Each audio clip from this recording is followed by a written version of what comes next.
Hi viewers, welcome to our channel. ప్రస్తుతం మనతో ఉన్నారు ప్రముఖ రాజకీయ, ఆర్థిక, సామాజిక విశ్లేషకులు సిఏ నాగార్జున రెడ్డి గారు. నమస్తే గురుగారు. నమస్తే. ఎలా ఉన్నారు? ఆఫ్టర్ లాంగ్ టైం అయిందా మనం కలిసి? ఎస్ గురుజీ. జనాలందరూ నాకు అదే పనిగా మెసేజ్లు పెడుతున్నారు. ఏమిటి సార్ ప్రపంచవ్యాప్తంగా ఇంత జరుగుతుంది, ఆ ట్రంప్ గారు పుతిన్ గారు ఏదో మాట్లాడుకున్నారంట, మధ్యలో జెలెన్స్కీ గారు ఏమో వదిలేశారు, వాళ్ళు బేరసారాలు, పాకిస్తాన్ వ్యవహారం ఏంటి, అదేదో ట్రైన్లో ఉన్నటువంటి వాళ్ళని చేశారంట, ఏంటి వీటి గురించి మీరేం చెప్పడం లేదు ఏమిటండి అని అడిగారు. సరే, ఇన్ని రోజులకు మళ్ళీ నువ్వు దొరికావు కదా సార్. సరే, కానీ ఏ టాపిక్ కావాలి నీకు? ఉక్రెయిన్ వార్కి సంబంధించి ఏం చెప్తారు సార్? అసలు 24th 2022లో స్టార్ట్ అయినటువంటి వారు అంతకుముందు నుంచి ఉన్నప్పటికీ కూడా ఆ రోజు నుంచి ఉధృతమైంది. అసలు ఆ వార్కి సంబంధించి ఏం చెప్తారు? ఇప్పటి వరకు నడుస్తూనే ఉంది గత 3 సంవత్సరాలుగా. చెప్పింది కరెక్టే సార్. 22వ తారీఖు ఫిబ్రవరి 2022, సారీ 14వ తారీఖు ఫిబ్రవరి 2022 నుంచి బాగా ఉధృతంగా అయింది. 24th నుంచి. మరి అంతకుముందు ఎప్పుడు మొదలైంది? అప్రాక్సిమేట్లీ 20వ తారీఖు ఫిబ్రవరి 2014 నుంచే మొదలైనట్టు లెక్క, ఒక రకంగా చెప్పాలంటే. ఓకే, సరే, ఇంకో 30-40 సంవత్సరాలు పోయిన తర్వాత వికీపీడియాలో కానీ దాంట్లో కానీ ఇంకో దాంట్లో కానీ ఏ డేట్లు రాస్తారనేది మనం చూద్దాం. But as on today this the thing. ఈ యుద్ధం ఎవరికి మధ్య? ఉక్రెయిన్కి రష్యాకి మధ్య కదా. ఒకప్పుడు ఉక్రెయిన్ అనేటువంటిది యూనియన్ ఆఫ్ సోవియట్ సోషలిస్టిక్ రిపబ్లిక్స్లో ఒక భాగం, ఒక స్టేట్. అది మన 1990లోనో 91లోనో అనుకుంటాను, సబ్జెక్ట్ టు కరెక్షన్. అది బ్రేక్ అయిపోయింది. యుఎస్ఎస్ఆర్ బ్రేక్ అయిపోయినప్పుడు మొత్తం 15 దేశాల కింద విడిపోయింది. ఓకే. రెండవ ప్రపంచ యుద్ధము జరిగినప్పటి నుంచి సోషలిస్టిక్ బ్లాక్, క్యాపిటలిస్టిక్ బ్లాక్ అంటే నాటో అన్నమాట, వాళ్ళు వచ్చారు. రష్యాకిన్నో అమెరికాకి మధ్య కోల్డ్ వార్ అంటారు దాన్ని. అంటే ఏంది, వీళ్ళు వాళ్ళ మీద యుద్ధం చేసేది ఉండదు, వాళ్ళు వీళ్ళ మీద యుద్ధం చేసేది ఉండదు. ఎవడి పైన వాడు చేసుకుంటూ పోతూ ఉంటాడు, జనాలందరూ కూడాను చూస్తూ ఉంటారు. వీళ్ళిద్దరేమో ప్రపంచంలో ఏం జరుగుతుందో తమాషా చూస్తూ ఉంటారు. అల్టిమేట్గా ఇద్దరు ఆబ్జెక్టివ్ ఏందంటే ఆధిపత్యం. ఓకే. భూమి మీద ఆధిపత్యం, నీటి మీద ఆధిపత్యం, గాలిలో ఆధిపత్యం, శూన్యములో ఆధిపత్యం. ఓకే. నువ్వు ముందా నేను ముందా, అది వాళ్ళిద్దరి మధ్య. అది కోల్డ్ వార్. నిజంగా యుద్ధాలంటే ఏం జరగల. రెండవ ప్రపంచ యుద్ధం తర్వాత ఎక్కడ యుద్ధాలు జరగలేదు, అయిపోయింది. ఓకే. ఇప్పుడు జర్మనీని తీసుకున్నాం అనుకో, ఈస్ట్ జర్మనీ, వెస్ట్ జర్మనీ అని ఉండేవి సార్. గోడ కొట్టేశారు, బెర్లిన్ వాళ్ళని కొలాప్ చేశారు, 2 జర్మనీలు కలిసిపోయినాయి. అది బాగానే. సోవియట్ రష్యా దగ్గరికి వచ్చేసరికి విడిపోయింది. 1947లో అఖండ భారతం అని చెప్పి ఈ మధ్యకాలంలో ఏదైతే మన మోడీ గారు వీళ్ళు అంటున్నారో, అఖండ భారతం అనేటువంటిది కూడా విడిపోయిందిగా. కేవలం మత ప్రాతిపదిక మీద బ్రిటిష్ వాళ్ళు దేశాన్ని విడగొట్టారు. అది దాంతో మనకి ఇప్పటికి కూడా మనం ఇబ్బందులు పడతానే ఉన్నాం. ఎనీహో, ఆ విషయం గురించి తర్వాత వద్దాం. ప్రస్తుతానికి ఈ విషయానికి వస్తే, అసలు వాళ్ళిద్దరి మధ్య యుద్ధం ఎందుకు వచ్చింది? వ్యాపార సంబంధాల మూలకంగా, వ్యవసాయ సంబంధాల మూలకంగా, భాష, సంస్కృత, లాంగ్వేజా, ఎడ్యుకేషనా, ల్యాండా, రిసోర్సెస్, దేని మూలకంగా వచ్చింది? ఇది రావడానికి ప్రధానమైనటువంటి కారణం ఏంటంటే, ఉక్రెయిన్లో ఉన్నటువంటి కొన్ని భాగాలు సోవియట్ రష్యాకి దగ్గరగా ఉండేటువంటి భాగాలలో ఎక్కువ మంది రష్యన్ లాంగ్వేజ్ మాట్లాడేవాళ్ళు, వాళ్ళ సాంప్రదాయాన్ని అవలంబించేటువంటి వాళ్ళు ఉన్నారు. వాళ్ళని ఈ ఉక్రెయిన్లో ఉండేటువంటి వేరే వాళ్ళు కొంతమంది సెకండ్ క్లాస్ సిటిజన్స్ కింద చూడడము, కొంచెం రకమైనటువంటి వేధింపులకు గురి చేయడము చేస్తూ వచ్చారు. ఆ మొత్తం ఇలా బార్డర్లో అనమాట. అంటే వేరే కూడా ఉన్నాయి కదా కొన్ని, ఇథీనియా అని, కొన్ని వేరే లిథియనియా అని, లుథ్వేనియా అని, కొన్ని వేరే రాష్ట్రాలు కూడా ఉన్నాయి. అంటే వేరే దేశాలు అనమాట. ఇప్పుడు అవి బెలారషియా ఇవన్నీ కూడా. అక్కడ కాన్ఫ్లిక్ట్ అనేటువంటిది మొదలైంది. ఓకే. వాళ్ళు ఏం చేశారంటే, first Q Q Q Q అని చెప్పి అంటుంటాం చూడు మనం ఈ మధ్య న్యూస్లో వినపడుతుంటుంది. 2014లోనే మొదలుపెట్టి ఆ ప్రాంతాన్ని ఉక్రెయిన్ వాళ్ళు ఆక్యుపై చేసుకున్నారు. ఓకే. అక్కడ మొదలైందనమాట. సరే కదా అని చెప్పి వీళ్ళు కొంతకాలం ఊరుకున్నారు. కానీ తర్వాత ఆ ప్రాంతంలో ఉండే ప్రజలకి రెవల్యూషన్ అనేటువంటిది వచ్చింది. మేము రష్యన్ లాంగ్వేజ్ మాట్లాడుతున్నాము, మా భాష, మా ట్రెడిషన్స్, మా కస్టమ్స్ అన్ని ఈ విధంగా ఉన్నాయి కాబట్టి అనేటువంటిది ఉద్యమం అనేటువంటిది మొదలైంది. ఇది ఒక పాయింట్. రెండవది ఏంటి అంటే మేము నాటో తోటి కలుద్దామని అనుకుంటున్నాము. నార్త్ అట్లాంటిక్ ట్రీటీ ఆర్గనైజేషన్ అంటారు దాన్ని. North Atlantic Treaty Organization. అది ఎప్పుడు ఫామ్ అయింది? 4వ తారీఖు ఏప్రిల్ 1949లో మొదలైంది. రెండవ ప్రపంచ యుద్ధం అయిపోయిన 4 సంవత్సరాలకు వచ్చింది. ఓకే. దానికి ప్రధానమైనటువంటి లీడర్ ఎవరు అంటే అమెరికా. యూరోప్లో ఉండేటువంటి ఆల్మోస్ట్ అన్ని దేశాలు కూడా అందులో మెంబర్స్. మొత్తం 27 మంది ఉంటారు. యాక్చువల్గా 28 మంది ఉండేవాళ్ళు. బ్రిటన్ వాళ్ళు పక్కకు తొలగిన తర్వాత అది 27 దేశాలైంది. ఓకే. 2024లో కూడాను అందులో సభ్యత్వం తీసుకున్నటువంటి వాళ్ళు ఉన్నారు. చెప్తా వాళ్ళు ఎవరన్నది. ఇన్ని విషయాలు నేను నాకు మటుకు ఆడ గుర్తుంటాయి. నేనేమో ఐన్స్టీన్ సార్. ఓకే.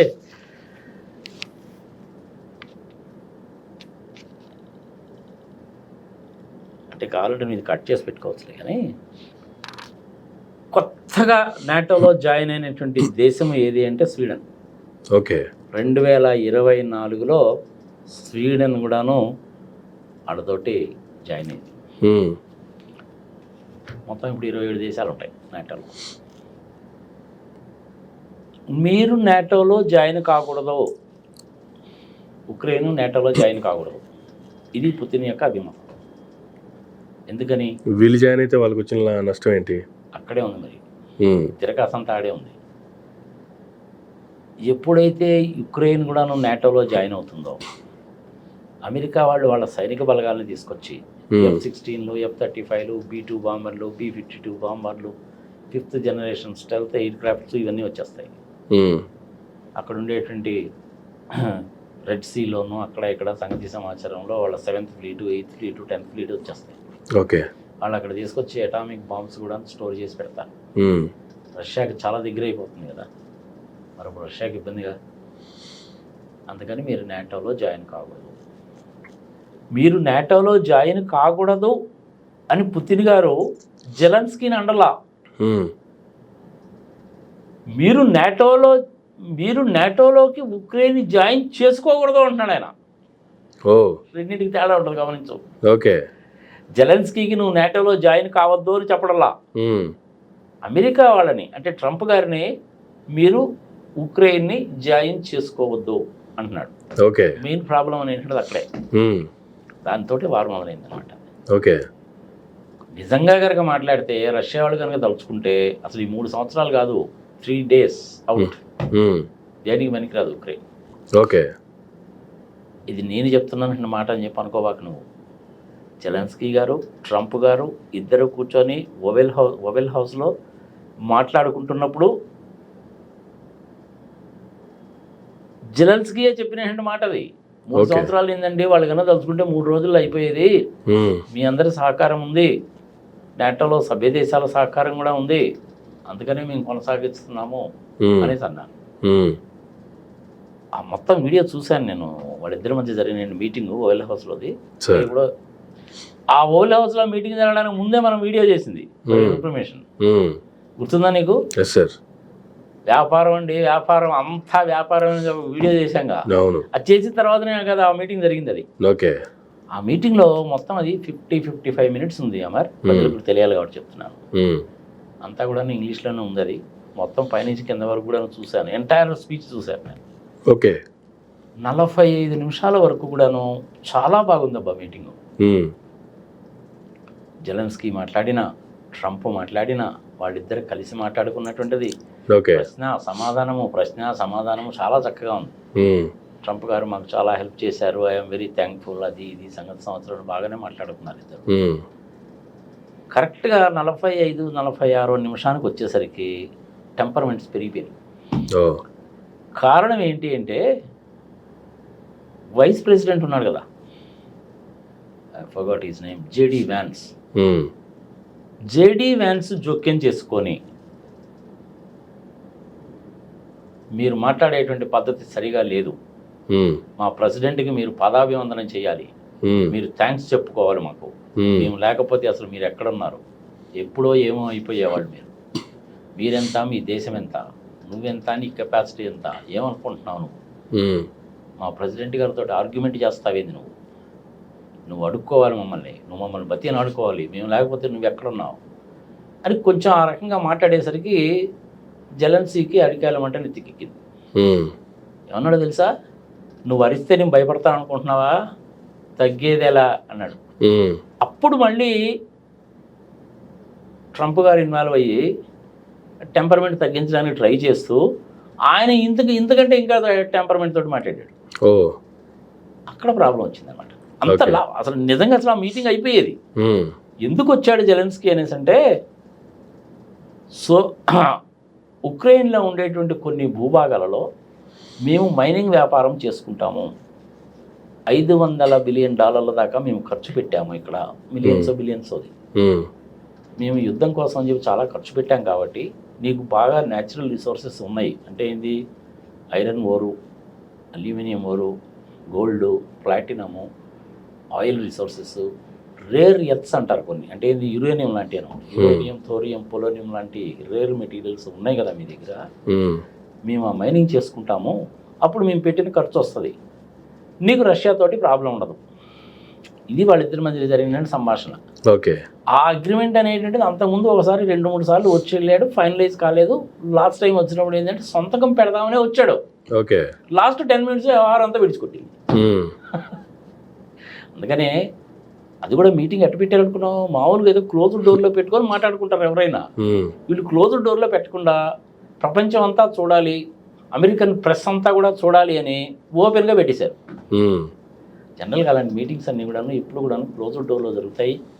దానికి ముందు ఎజెండా ఉంటుంది, సెక్రటరీస్ ముందు మాట్లాడుకుంటారు, ఒక కంక్లూషన్కి వస్తారు.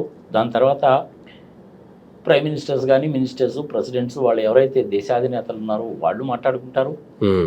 ఆ క్లోజ్డ్ డోర్లో మాట్లాడుకుంటారు, ఎజెండా ప్రకారమే మాట్లాడుకుంటారు. బయటకు వచ్చిన తర్వాత జాయింట్ స్టేట్మెంట్స్ ఇస్తారు. ఇది ప్రపంచవ్యాప్తంగా ప్రోటోకాల్ ఇది. అవును. కానీ మరి ట్రంప్ గారు కొంచెం వీటన్నిటికి విరుద్ధంగా ఉంటాడుగా. నా ప్రత్యేకత అంటూ చూపించాలని చెప్పి అనుకున్నాడో ఏమో మనకైతే తెలియదు. కానీ his excellency honourable president of United states of America Trump గారు ఏం చేశారంటే, పత్రికా విలేకరులను అందరినీ పిలిచి అటుపక్క ఇటుపక్క కూర్చొని మాట్లాడడం మొదలుపెట్టారు. సరే, బాగానే ఉంది, కొత్త ప్రక్రియ అనుకో, ఎందుకంటే let us make everything transparent అని చెప్పి అనుకున్నాడేమో ఆయన. చేశాడు ఆయన. 45 నిమిషాల వరకు బాగానే ఉంది. తర్వాతనే టెంపర్మెంట్స్ పెరిగిపోయినాయి, లేచి వెళ్ళిపోయాడు, రూమ్లోకి వెళ్ళిపోయాడు. మీరు రూమ్లో కూడా ఉండడానికి వీల్లేదు, తట్టాపుట్టా సర్దుకొని వెళ్ళిపో అన్నారు. వెళ్ళిపోయాడు. ఎక్కడికి పోయాడు? డైరెక్ట్గా వాషింగ్టన్ DC దగ్గర నుంచి లండన్ వెళ్ళిపోయాడు. మళ్ళీ ఆయన ఏమి ఉక్రెయిన్కి ఏం పోలా, డైరెక్ట్గా లండన్ వెళ్ళిపోయాడు. ఓకే. అగ్రిమెంట్ మీద సంతకం పెట్టకుండా వెళ్ళిపోయాడు. జేడీ వ్యాన్స్ మాట్లాడిన తర్వాత ట్రంప్ గారు మధ్యలో కూడా మళ్ళీ జోక్యం చేసుకొని, what he said is right, you don't have any cards now, నీకు మాట్లాడేంటి అవకాశం ఉంటే ఏం లేదు ఇక్కడ, నేను చెప్పినట్టు వినాల్సిందే, ఏం చూసుకొని మాట్లాడుతున్నావు నువ్వు అని అంటే ఎవరికైనా ఒళ్ళు మండుతుందా లేదా? అతను దేశాధ్యక్షుడేగా. అంతేగా. ట్రంప్ గారి కంటే అమెరికాకి దేశాధ్యక్షుడు అంటే ప్రపంచానికి కూడాను పెద్దన్న లాంటి వాడు కదా. మరి పెద్దన్న దగ్గర ఎలా మాట్లాడాలి అంటే, తక్కువగా ఉన్నటువంటి వాడు తక్కువగానే మాట్లాడాలి. తప్పేదైనా కనుక మాట్లాడంటే క్షమించండి అని అడగాలి, నాకు ఇది కావాలండి అని అడగాలి. ఈ నార్మల్ సాంప్రదాయం ఇది. లీగాలిటీస్ తీసి పక్కన పెట్టు, మొరాలిటీస్ దృష్టిలో మాట్లాడుకుందాం అనగానే మామూలే కదా. ఈ మధ్యలో జేడీ వ్యాన్స్ మూలకంగా వ్యవహారం మొత్తం చెప్పి, ఓకే ఏం మాట్లాడుతున్నావు నువ్వు, మేము చెప్పినట్టు వినాల్సిందే నువ్వు, లేకపోతే నీ సంగతి ఏందో చూస్తాము అనేటువంటి మాట ఒక్కటే అనలేదు, కానీ మిగిలినవన్నీ అన్నారు. ఓకే. లండన్ వెళ్ళిపోయాడు ఆయన. అయిపోయింది మీటింగ్. ట్రంప్ గారు ఎలక్షన్ క్యాంపెయిన్ చేయడానికి ముందు దగ్గర నుంచి కూడాను, ప్రెసిడెంట్ క్యాంపెయిన్ చేస్తున్నప్పుడు కూడాను 3 మాటలు గట్టిగా చెప్పేవాడు. 3 ముచ్చటిగా, యుద్ధాలు ఆపుతాను, ఇక ప్రపంచంలో యుద్ధాలు అనేటువంటివి ఉండవు. బాగానే ఉంది కదా. వీసాలని సరళీకృతం చేస్తాను అని నేను చెప్పలేదు, ఆయన కఠినతరం చేస్తాను, ఇల్లీగల్గా ఉండే వాళ్ళని మటుకు మెడబెట్టుకు గింటేస్తానని చెప్పాడు. ఈ 2 చెప్పాడు. 3వది టారిఫ్స్ విధిస్తాను. ఈ 3 చెప్పాడు. 3 చేయడం మొదలుపెట్టాడు. ఓకే. అందులో ఫస్ట్ ఏంటి, యుద్ధాలు ఆపుతానన్నాడు కాబట్టి ఇది మొదలుపెట్టాడు. సైమిల్టేనియస్గా మిగిలిన 2 కూడా మొదలుపెట్టాడు. టారిఫ్లు వేయడం కూడా మొదలుపెట్టాడు. టారిఫ్లు వేయడం దాని గురించి ఇంకో వీడియోలో చేసుకుందాం. సార్ వీసాల గురించి కూడా ఇంకో వీడియోలో చేసుకోవచ్చు. సో ఇది జరిగింది. దాని తర్వాత అనేక పరిణామాలు అనేటువంటివి చోటు చేసుకున్నాయి. ఇప్పుడు నాటో సభ్య దేశాలకి సైన్యం అంటూ ఉండదు మరి. ఓకే. నాటో సభ్య దేశాలకి సైన్యం అంటూ ఉండదు.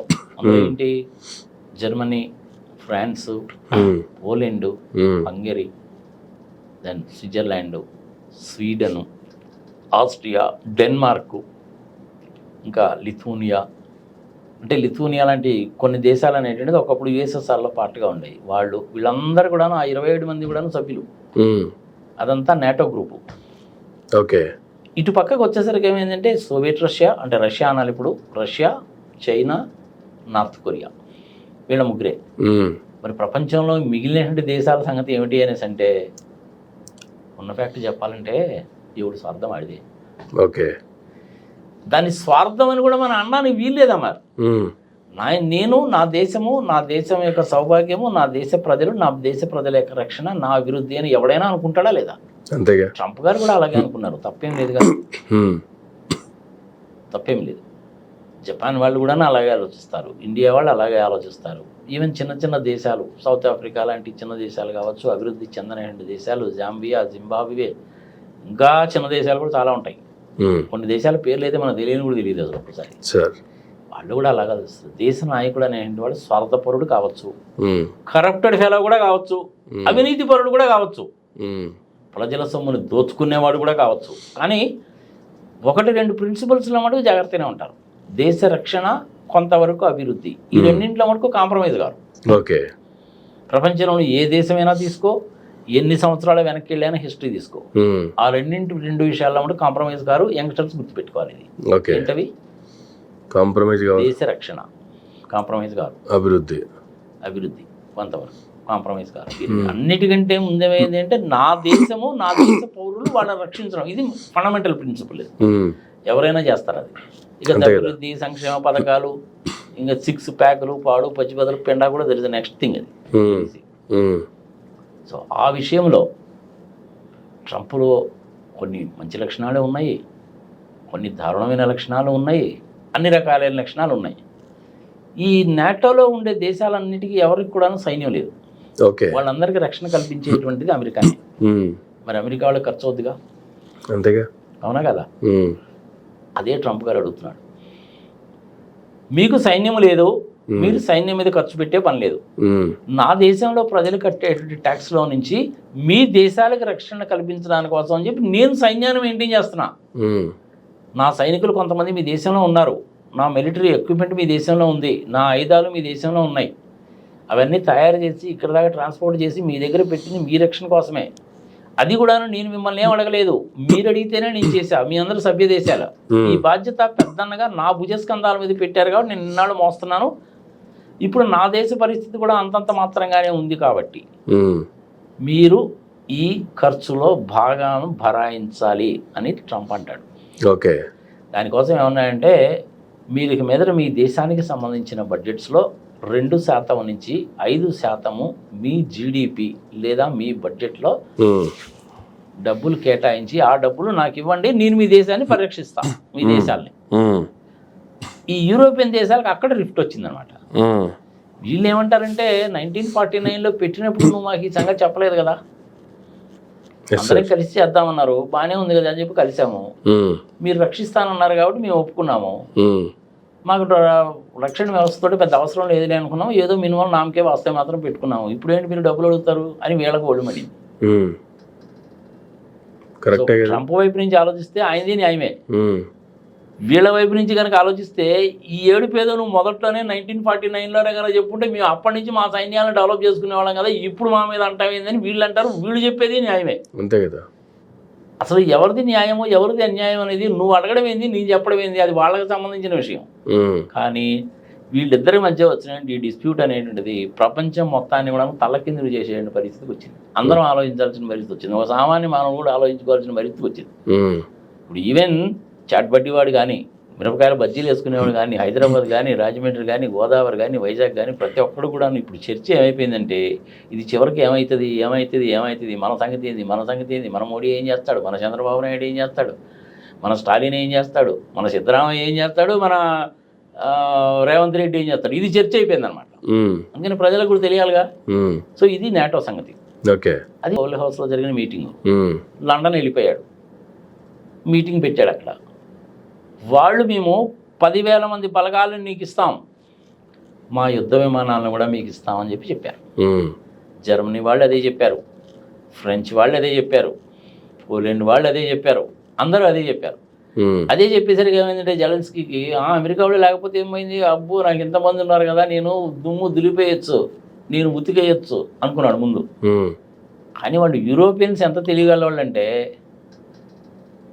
ఇక్కడ దీన్ని జియో పాలిటిక్స్ అంటారు. చాలా విచిత్రంగా ఉంటాయి ఇవి.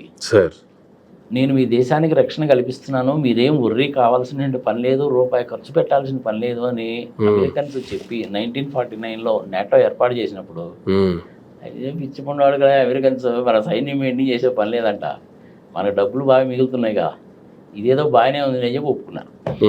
ఎన్నాళ్ళ నుంచి జరిగిపోయింది. ఎప్పటి నుంచి 1940 దగ్గర నుంచి 49 దగ్గర నుంచి ఈ రోజు వరకు ఆల్మోస్ట్ 73-74 ఇయర్స్ వీళ్ళ తెలివితేటలు అయ్యి ఏంటది, సైన్యం మీద మనం డబ్బులు ఖర్చు పెట్టే పని లేదు, మన మీదకి ఎవడన్నా కనుక యుద్ధానికి వస్తే అమెరికా వాడు మనకు రక్షణ కల్పిస్తారు. ఆహా భలే ఉందండి ఈ బేరం, అదే చౌక బేరం అనమాట. అదైతే మన కనుక తెలుగు సినిమాలో ఉంటుంది చూసావు, బాలే మంచి చౌక బేరము అన్నట్టుగా ఏదో బాగానే ఉందని చెప్పి వీళ్ళు సంతోషపడ్డారు. వాళ్ళు అమెరికా వాళ్ళు ఏమనుకున్నారంటే వచ్చేనా చచ్చేనా, రష్యాకి నాకు మధ్య కోల్డ్ వారే కదా, ఇంకా ఆటమామలు గీటమామలు అంటే ఏదో అంటాం కానీ తయారు చేసేది ఉండదు, చచ్చేది ఉండదు. ఒకవేళ తయారు చేసినా కానీ ఎక్కడో పెట్టెలో పెట్టుకోవడం కానీ ఎవడి మీద వేసేది ఉండదుగా. కానీ నేనైతే ఆయుధాలు తయారు చేసి వీళ్ళందరికీ అమ్మొచ్చుగా, అది వాడి వ్యాపార నైజం. ఓకే, తయారు చేశాడు.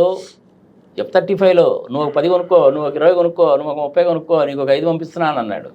ఉండనేలేపా ఏమైంది 10 అంటున్నాడని చెప్పి వీళ్ళు కొనుక్కున్నారు. అది అమెరికా వాడి వ్యాపార నైజం.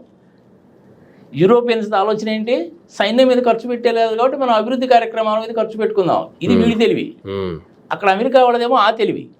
చివరికి ఇది ఏమైంది, బతుకు బస్ స్టాండ్ అయిపోయింది. ఇప్పుడు ఎవరి కారణాలు వాళ్ళకే ఉన్నాయి, ఎవరి దేశ ప్రయోజనాలు వాళ్ళకే ఉన్నాయి. కానీ ఇక్కడ ఉక్రెయిన్లో గత 3 సంవత్సరాలుగా ఉద్రిక్తమైనటువంటి వార్ నడుస్తుంటే అమెరికా బ్యాక్ ఎండ్లో సపోర్ట్ చేసింది అనుకుందాం. కానీ ఇక్కడ వీళ్ళకంటూ ఈ దేశానికంటూ ఖర్చులు ఉండవా? పోనీ ఇక్కడ చనిపోయిన వాళ్ళ పరిస్థితి ఏంది, వీళ్ళ ఆర్థిక స్థితిగతుల సంగతి ఏంది, వీటికి ట్రంప్ గారు చెప్పే సమాధానాలు ఏంది? ఏమీ ఉండవు. అలాంటివన్నీ ఏమి ఎక్స్పెక్ట్ చేయబాక. ట్రంప్ అనేటువంటి వ్యక్తి కట్ త్రోట్ బిజినెస్ పర్సనాలిటీ.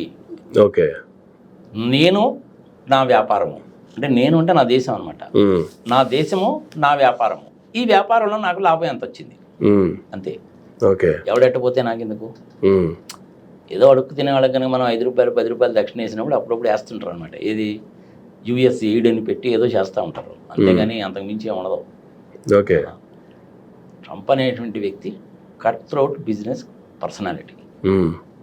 ఆయుధాలు అమ్ముతాడా, ఫార్మస్యూటికల్స్ అమ్ముతాడా, ఇంకొకటి అమ్ముతాడా, వ్యాపారం వస్తుందా వస్తుంది, జరుగుతుందా లేదా, లాభం వస్తుందా వస్తుంది. ఈ లాభాలను చూపించి షేర్ మార్కెట్లో తనకున్న షేర్లు అమ్ముకోవడం మూలంగా ఎంత లాభం వస్తుంది.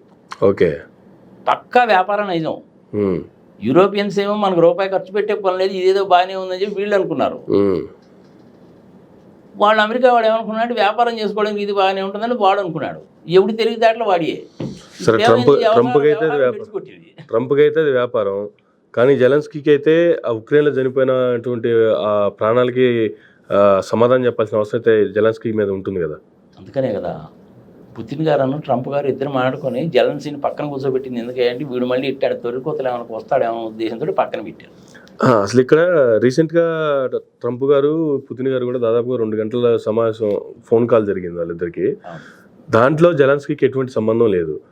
ఈ దేశం గురించి వాళ్ళిద్దరు మాట్లాడుకోవటం ఏంటి, ఈ దేశానికి సంబంధించి ఈయన పక్కన పెట్టడం ఏంటి, వాళ్ళిద్దరు మాట్లాడుకుని ఏం చేస్తారు అసలు? మరి దాన్ని జియో పాలిటిక్స్ అంటారా బాబు. పుతిన్ గారు ట్రంప్ గారు ఏం మాట్లాడుకున్నారో దాంట్లో క్లారిటీ లేదు.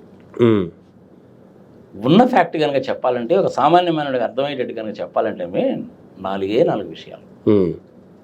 ప్రాఫిటబుల్ బిజినెస్, ఓకే, లాభాలని తెచ్చిపెట్టేటువంటి వ్యాపారము అమెరికా వాళ్ళకి. అది ఫార్మస్యూటికల్స్ కావచ్చు, హాస్పిటల్స్ కావచ్చు, ఆయుధాలు అమ్ముకోవడం కావచ్చు, దానికి సంబంధించిన ఎమ్యునేషన్ స్పేర్ పార్ట్స్ కావచ్చు, ఇంకోటి కావచ్చు, ఆయిల్ కావచ్చు, వ్యాపారం. Profitable business point number 1. Sharing of land, భూమిని పంచుకోవడం. అమెరికా వాళ్ళు, రష్యా వాళ్ళు ఇద్దరు కలిసి ఉక్రెయిన్ భూమిని ఎట్టా పంచుకోవాలి. ఆల్రెడీ 20-25% అనేటువంటిది సోవియట్ రష్యా వాళ్ళు ఆక్యుపై చేశారు. మిగిలినటువంటిది ఉంది. ఈ మిగిలినటువంటి దాంట్లో ఆ 20% నువ్వు ఉంచుకో, పుతిన్ 20% నువ్వు ఉంచుకో, మిగిలిన 80% ఎట్ట పంచుకుందాం. ఇది ల్యాండ్ షేరింగ్. ఓకే, ఇది రెండో పాయింట్. అని మూడో పాయింట్ ఏంటి? న్యాచురల్ రిసోర్సెస్ని షేర్ చేసుకోవడం. సహజ సిద్ధంగా ఉన్నటువంటి అక్కడ సహజ వనరులు ఏవైతే ఉన్నాయో, ఫర్టైల్ ల్యాండ్ కావచ్చు, మైన్లు కావచ్చు, అంటే మంచి మైనింగ్ మెటీరియల్ ఉంది అక్కడ. ఓకే, మైనింగ్ మెటీరియల్ అంటే మనం మామూలుగా మాట్లాడుకునే సున్నప్రాయ గిన్నప్రాయ లాంటివి కాదు. ఐరన్ ఓర్ ఉంది, ఆయిల్ ఉంది, గ్యాస్ ఉంది, యురేనియం ఉంది. యురేనియం, పొలోనియం, ప్లూటోనియం లాంటి అణు శక్తికి సంబంధించినటువంటివి కూడా ఉన్నాయి. రేర్గా దొరికేటువంటి ఎర్త్ మెటీరియల్స్ కూడా దొరుకుతాయి. ఇది మన ఇప్పుడు ఎలక్ట్రిక్ వెహికల్స్లో వాడుతున్నాం చూసా, లిథియం అంటారు. ఆ లిథియం లాంటి రిసోర్సెస్ ఆ దేశంలో బాగా ఉన్నాయి. ఓకే, ఆ రిసోర్సెస్ని నువ్వు నేను ఎట్టా షేర్ చేసుకుందాం. అసలు యుద్ధానికి గల కారణం కూడా ఇదేనా? మన ఇద్దరం షేర్ చేసుకోవాలంటే దీని మీద యుద్ధం రావాలి, అతను మన దగ్గర కాళ్ళ దగ్గరికి రావాలి, మనం చెప్పినట్టు వినాలి. ఇది అసలు పాయింట్. ఇది జనాలకు అంత తొందరగా అర్థం కాదుగా. కానీ జెలెన్స్కీ పాయింట్ ఇది. మరి ఇంకా 4వ పాయింట్ ఏందయ్యా బాబు అంటే పవర్. ఓకే, మన ఇద్దరం చేతులు కలిపి ఆడిని ఎత్తి మీద చేయి పెడదాం, ఆడిని పాతాళానికి తొక్కేద్దాం. ఇంతవరకు భూభాగం నువ్వు తీసుకో, ఇంతవరకు భూభాగం నేను తీసుకుంటా, ఇందులో లిథియం దొరుకుతుంది, ఇది నేను తీసుకుంటా, ఇక్కడ కూడా లిథియం దొరుకుతుంది, అది నువ్వు తీసుకో. ఇద్దరం కలిసి వీడి మీద కర్రపత్రం చేద్దాం. ఓకే, ఇది న్యాయమా ధర్మమా ప్రజల విజ్ఞతకు వదిలేద్దాం. మళ్ళీ ఒకసారి చెప్తున్నా, ఆర్థిక పరమైనటువంటి విషయాలు అంటే ఏంది, లాభాలు వచ్చే వ్యాపారం చేద్దాం. ఆ దేశానికి సంబంధించిన భూమిని పంచుకుందాం, ఆ భూమిలో దొరికేటువంటి విలువైనటువంటి ఖనిజాలని పంచుకుందాం. ఈ 3 పనులు జరగాలంటే మన ఇద్దరం చేతులు కలిపి వాడి మీద పెత్తనం చేయాలి. ఇది 4వది. ఇది న్యాయమా ధర్మమా ప్రజల విజ్ఞతకు వదిలేద్దాం. ఇది ఎప్పుడైతే గమనించారో వీళ్ళిద్దరు ఈ విధంగా మొన్న యాక్చువల్గా 2 గంటలు మాట్లాడుకున్నా కానీ బయటకు వచ్చిన 2 విషయాలు 3-4 ఏందంటే అది కూడా చెప్పుకుందాం. 3-4 విషయాలే. ఇటు సోవియట్ రష్యాలో కానీ అటు ఉక్రెయిన్లో కానీ ఉండేటువంటి పవర్ సెక్టార్కి సంబంధించినవి అంటే ఏంది, విద్యుత్ శక్తిని ఉత్పత్తి చేసేటువంటిది, పెట్రోల్ ఆయిల్ స్టోర్ చేసుకునే డిపోల మీద, దానికి సంబంధించిన రోడ్వేస్, రైల్వేస్, ఎయిర్పోర్ట్స్ మీద బాంబులుగా ప్రయోగించడం కానీ దాడులు చేయడం కానీ చేయకూడదు. ఇది ఒక పాయింట్. అది ఎందుకని, అది కూడా ఇద్దరికీ నష్టమేగా. అంతే కదా.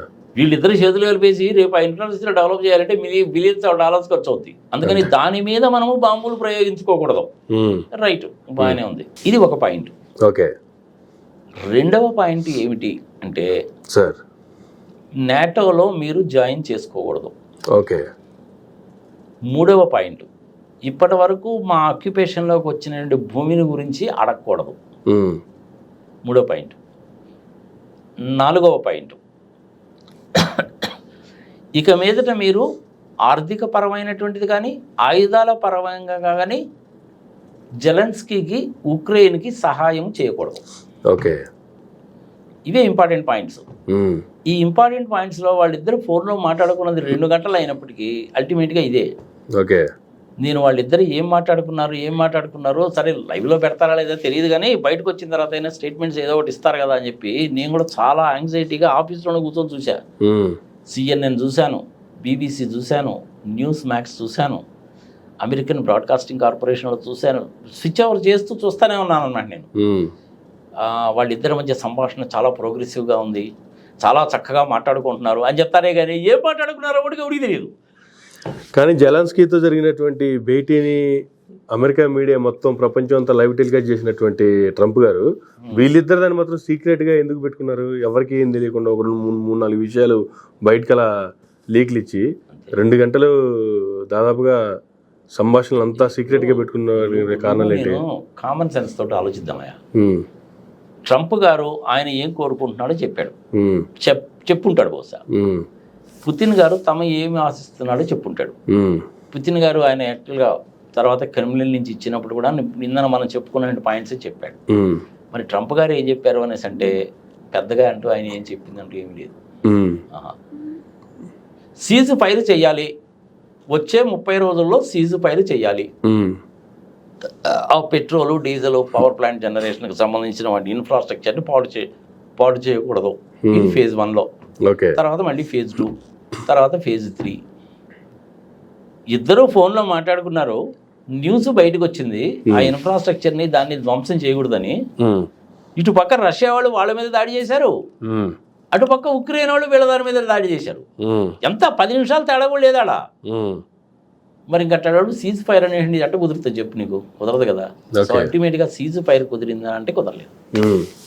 రష్యా వాళ్ళు ఏం చేశారంటే ఉక్రెయిన్లో ఆ పై భాగంలో ఉండేటువంటిది అంటే ఏంది టువర్డ్స్ నార్త్ భాగంలో ఆల్రెడీ 2014 నుంచి పోరాడి ఆక్యుపై చేసుకుంది ఏదైతే ఉందో ఉక్రెయిన్ వాళ్ళు, అది మొత్తం కూడా వీళ్ళ అధీనంలోకి తీసేసుకున్నారు. ఓకే. సో ఇది ఫైనల్గా జరిగింది. 2 గంటలు ఏం మాట్లాడుకొని ఉంటారు? నాకు తెలిసినంత వరకు వాళ్ళిద్దరు కలిసి ఈ 2 గంటల్లో మాట్లాడుకున్నటువంటిది ఏంటంటే స్టాటిస్టికల్ ఇన్ఫర్మేషన్తో సహా ఏ బిజినెస్ చేస్తే ఎంత లాభం వస్తుందో కూడా మాట్లాడుకొని ఉంటారు. కానీ అది బయటికి చెప్పరు. ఆల్రెడీ చెప్పాను కదా నేను, ప్రజల విజ్ఞత కోసం మళ్ళీ చెప్తాం. వ్యాపారపరమైనటువంటి వ్యాపారం చేద్దాము, లాభాలు తెచ్చిపెట్టేటువంటి వ్యాపారం చేద్దాము. నా వ్యాపారం నాదే, నీ వ్యాపారం నీదే. ఇదొక పాయింట్. అమెరికా వాళ్ళకి లాభం ఏంటి? స్టాక్ మార్కెట్ పెరుగుతుంది, డాలర్ బాగా స్టెబిలైజ్ అవుతుంది, ఎవడూ నోరెత్తి మాట్లాడు. అమెరికాలో పరిశ్రమలు బాగా డెవలప్ అవుతాయి. అక్కడ ఉండేటువంటి టెస్లా లాంటి వాళ్ళకి, అందులో ఎలాన్ మస్క్ బాగా క్లోజ్ కదా, ఆయన టెస్లా కారు కదా, ఆ టెస్లా కార్కి బ్యాటరీస్ కనుక కావాలంటే లిథియం కావాలి. లిథియం అనేది అక్కడ దొరుకుద్ది. నేను కొంత లిథియం తీసుకుంటాను, నువ్వు కొంత లిథియం తీసుకో. ఇది వ్యాపారం. లాభాలని తెచ్చిపెట్టేటువంటి వ్యాపారము ఇరు దేశాలకి. ఇది ఒక పాయింట్ మాట్లాడుకొని ఉంటారు. అదే జెలెన్స్కీ ఏముందా బాబు, ఏంది సగభాగం నువ్వు కలుపుకో, మిగిలిన సగభాగం అనేటువంటిది వాడు అలాగే ఉంటాడు. వాడు సావేదో వాడు తప్పుతుంటాడు. ఏదో దేశం కింద ఒక మొక్క కింద అలా వాడు ఉంటుంది. ఇప్పుడో ఎలక్షన్లు వస్తున్నాయి, తీసి అవతల వారేసి మనకు కావాల్సిన వాళ్ళని తెచ్చుకుందాంలే. ఇది భూమి పంపిణీ ఇద్దరి మధ్య. ఇది కూడా చెప్పుకున్నాగా. 3వది ఏంటంటే న్యాచురల్ రిసోర్సెస్ ఉన్నాయి, అది ఎట్లా పంచుకుందాం. 4వది ఏంటంటే మన ఇద్దరం కలిసి వీడిని ఎత్తి మీద భస్మాసురం అస్తం పెట్టేద్దాం. ఆడదామని వాడైపోతాడు, మనకి ఎందుకు వచ్చిందా? నీకు నాకు తగాది ఎందుకు? ఏమయ్యా పుతిన్, నీకు నాకు తగాది ఎందుకు అంటే, అవునండి ట్రంప్ గారు మీరు చెప్పింది కరెక్టే, మీరు ఇప్పుడు చెప్పడం ఏందండి, ప్రెసిడెంట్ కాక ముందు నుంచి చెప్తున్నారు, అంతకుముందు ప్రెసిడెంట్ అయినప్పుడు కూడా మీరు అదే అన్నారు, ఇప్పుడు యుద్ధాలు వద్దని ఇంకా గట్టిగా చెప్పారు. యుద్ధాలు చేయడం వల్ల ఏ ఉపయోగం ఉంటుందండి? ఏం ఉపయోగం ఉండదు.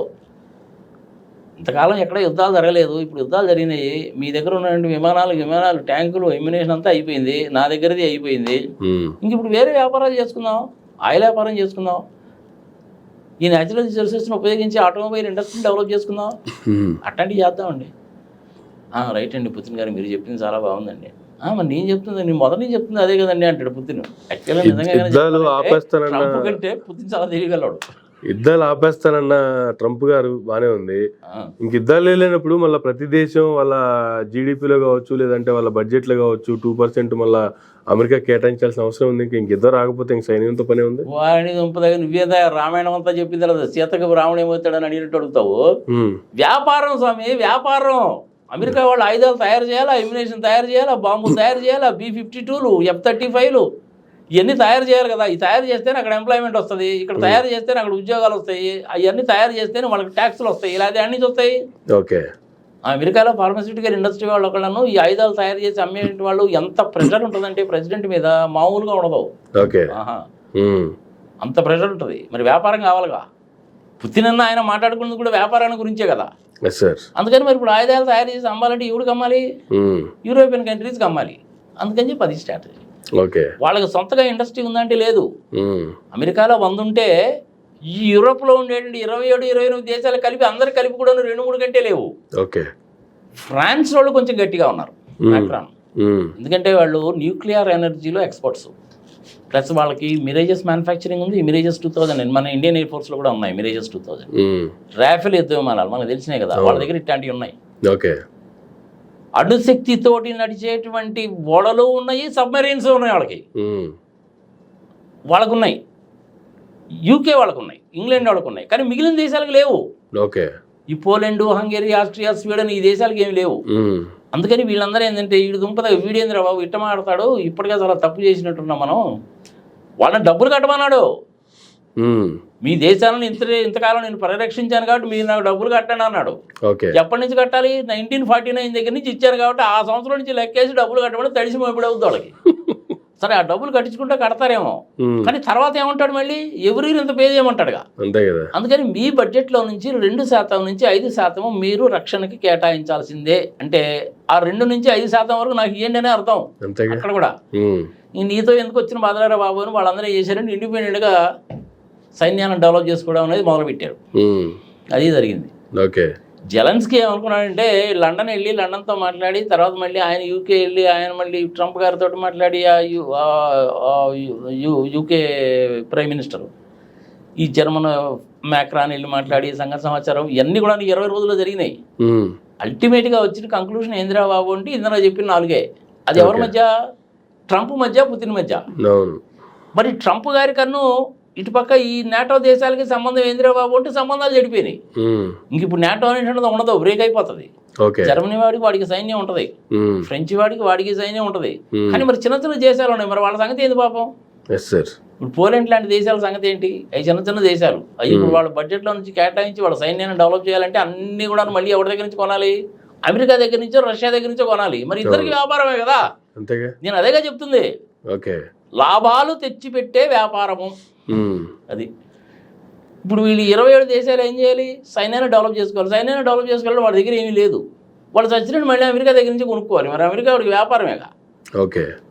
యుద్ధం మొదలు పెట్టడానికి ముందు వ్యాపారం, యుద్ధం జరుగుతున్నప్పుడు వ్యాపారం, రేపు యుద్ధం ఆగిపోయిన తర్వాత కూడా మళ్ళీ వ్యాపారమే. ఇప్పుడు చెప్పుకున్నాం మనం ఈ సంగతి. 28వ తారీఖు ఫిబ్రవరి నువ్వు నన్ను అడిగినప్పుడు చెప్పుకున్నాం. పెట్టావు కదా, నువ్వే టైటిల్ పెట్టావు కదా దానికి. వ్యాపారం అంటే అంతా వ్యాపారమే అని పెట్టావుగా. మరి మీటింగ్ జరిగిన తర్వాత తేలిన వారం అదేగా. ఇంతవరకు చెప్పుకుంటే ప్రజలకు సరిపోద్ది అనుకుంటాను. ఇంత మీన్ వైల్ ఏమైందంటే చైనా వాళ్ళు ఆచితూచి సైలెంట్గా ఊరుకున్నారు. ఉత్తర కొరియా వాళ్ళు ఒక 10,000 పర్సన్స్ని పంపించారు. అది కూడా ఎందుకు పంపించారు? సోవియట్ రష్యాలో అడిగారు కాబట్టి. దానికి ధీటుగా ఇంగ్లాండ్ వాళ్ళు మేము కూడాను 10,000 పీపుల్ సైన్యాన్ని పంపిస్తూ ఉన్నారు. ఎంతమంది చచ్చిపోయారు ఎవరి లెక్క వాడదే. 4 లక్షలు అంటారు, 7 లక్షలు అంటారు, 6 లక్షలు అంటారు. ఇవన్నీ కూడా స్టాటిస్టికల్ ఫిగర్స్ అన్నీ కూడా ఫైనల్గా కానీ రావు మనకి. ఇప్పటికి కూడా 2వ ప్రపంచ యుద్ధంలో ఎంతమంది చచ్చిపోయారో నాకు తెలియదా? తెలియదు. ఎట్లా తెలుస్తుంది? అది సవాలు గుప్పటి తప్పలుగా పేరిపోయి ఉంటాయి. అందుకని ఒక ఎస్టిమేటెడ్ ఫిగరే కానీ కరెక్ట్ ఫిగర్ మటుకు ఉండదు. ఓకే. సో ఇంత జరిగిన తర్వాత ఇటు ట్రంప్ గారు కానీ ఆ పుతిన్ గారు కానీ ఇద్దరు 2 గంటలు మాట్లాడుకున్నప్పుడు నాలాంటి వాళ్ళు ఎంతో ఆతృతగా ఎదురు చూసినా చివరికి తేలిన వారం ఏందయ్యా అంటే ఏమీ లేదు. మళ్ళీ ఒకసారి చెప్తున్నా, యుద్ధము జరగడానికి ముందు, యుద్ధము జరుగుతున్నప్పుడు, రేపు యుద్ధం నిజంగానే 100% సీజ్ ఫైర్ అయిపోయిన తర్వాత కూడా పరిస్థితి ఏమిటి అంటే వ్యాపారం. అది కూడా ఏంటి? లాభాలు తెచ్చిపెట్టేటువంటి వ్యాపారము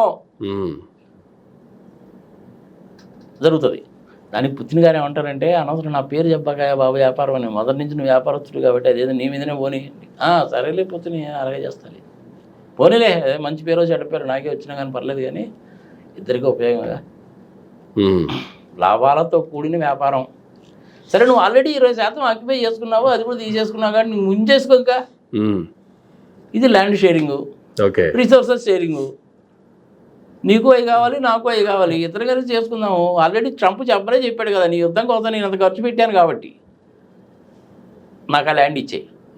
మీ దేశాలను రక్షించడం కోసం నేను అంత ఖర్చు పెట్టాను కాబట్టి మీ అందరు కలిసి నాకు ఇంత ఇవ్వండి. కట్ త్రోట్ బిజినెస్ అబ్బా. ఓకే. అమ్మో, ప్రపంచంలో మళ్ళీ జనాలందరూ కూడాను నిన్ను నన్ను ఆడిపోసుకుంటారేమన్నా బుద్ధి అని ఏం చేద్దామంటావు ఇద్దరం కలుద్దామండి ఏముంది బద్మాసుడు వస్తాం పెడితే నోరెత్తి మాడుకుని ఉంటాడు వాడు ఏం చేస్తాడంటే వాడే కావాలంటే ఏదో ఎలక్షన్లో మామూలుగా ఏదో ఎలక్షన్లు ఏదో పెట్టేసి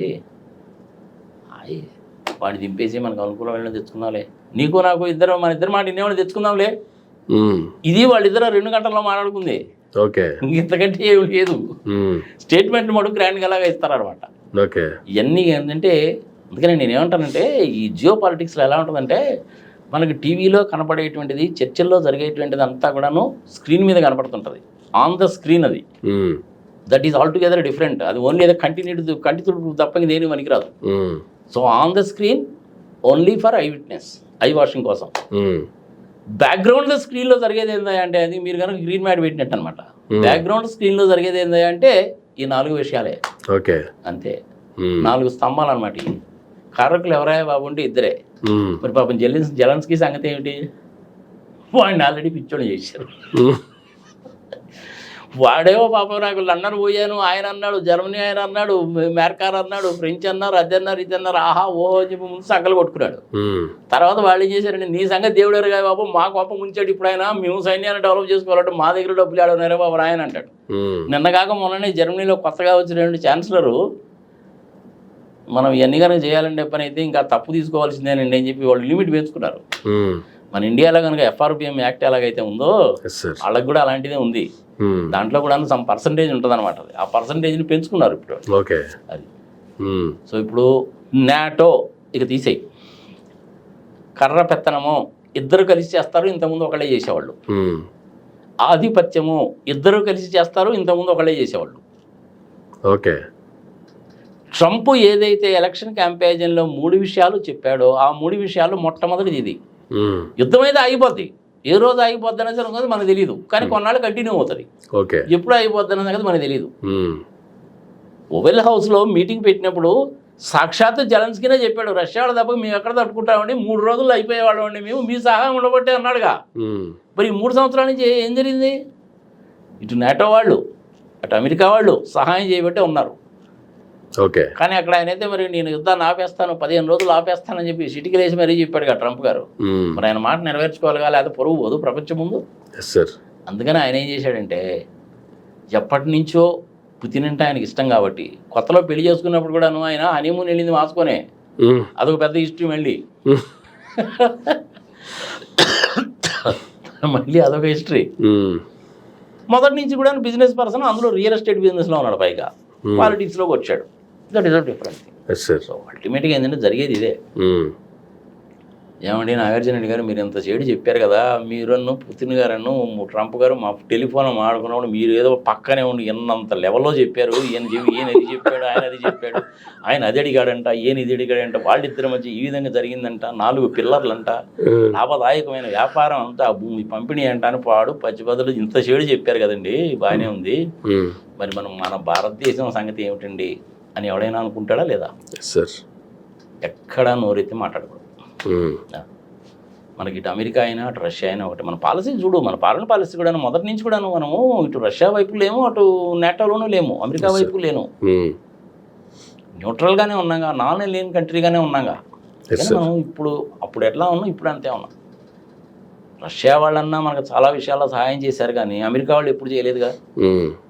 పాకిస్తాన్తో యుద్ధం వచ్చినప్పుడు వైజాగ్ దగ్గర మనం చూసినటువంటి ఆ గాజిన్ అనేటువంటిది పాకిస్తాన్ వాళ్ళది రష్యా వాళ్ళేగా డిటెక్ట్ చేసి పేల్చేసింది ఓకే అదే యుద్ధం జరిగినప్పుడు బ్రిటిష్ వాళ్ళు అమెరికా వాళ్ళు ఇద్దరు కూడా 7th ఫ్లీట్ని అరేబియా సముద్రం దాకా వచ్చి పాకిస్తాన్కి సపోర్ట్గా వాళ్ళకి F-16 లాంటివి కూడా సప్లై చేసి మన దేశం మీద ఎగదోశారుగా దేనికి వ్యాపారం ఇండియా వాళ్ళు ఎనియో అమెరికా వాళ్ళ దగ్గర ఆయుధాలు కొనలేదు రష్యా వాళ్ళ దగ్గర కొనుక్కుంటున్నాడు మరి ఎవరికి అమ్మాలి మనం అందుకని ఇండియాకి పాకిస్తాన్కి మధ్య తగాదు పెట్టి వ్యాపారం చేద్దాం అదే F-16 అమ్మారు వాళ్ళ F-16 కొనుక్కొని చివరికి దాని స్పేర్ పార్ట్స్ కూడా డబ్బులు కొనుక్కోవడానికి కూడా డబ్బు లేక చివరికి ఇప్పుడు పాకిస్తాన్ పరిస్థితి ఏందా అంటే ఏదో ఒక రోజు ఆ పాకిస్తాన్లో ఉండేటువంటి వాళ్ళు మన ఇండియాలో ఉండేటువంటి వార్దా గేట్ దగ్గరికి వచ్చి